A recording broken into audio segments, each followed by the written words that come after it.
Hello बच्चों, तो चलिए इस प्रश्न को पढ़ते हैं। बिंदु P तथा Q बिंदुओं A -2,5 तथा B 3,1 को जोड़ने वाली रेखा पर इस प्रकार हैं कि AP बराबर PQ बराबर QB, तब PQ का मध्य बिंदु है।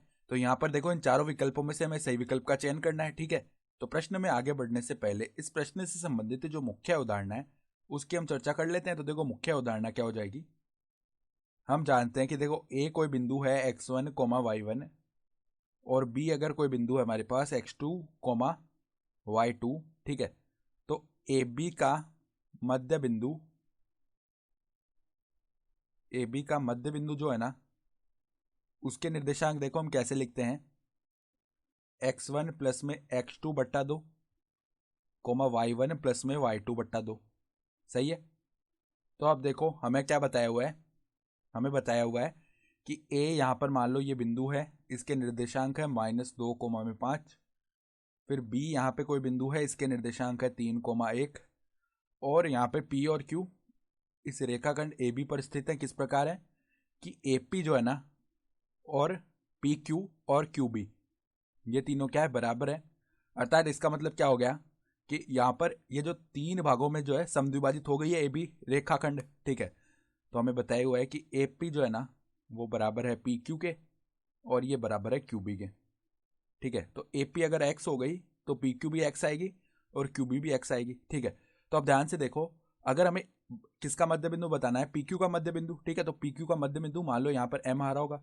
तो जो पी क्यू का मध्य बिंदु है ना, इसकी इस एम की जो दूरी ए से आएगी वही एम की दूरी बी से भी आएगी।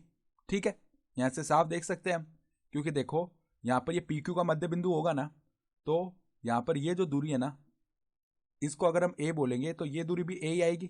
ठीक है, फिर अगर ये दोनों दूरियां बराबर है तो आगे की देखो ए पी और क्यू बी, ये तो आपस में बराबर है ही है। ठीक है, यानी कि ए से एम तक की दूरी भी हमारी कितनी आ गई, ए प्लस में एक्स आ गई।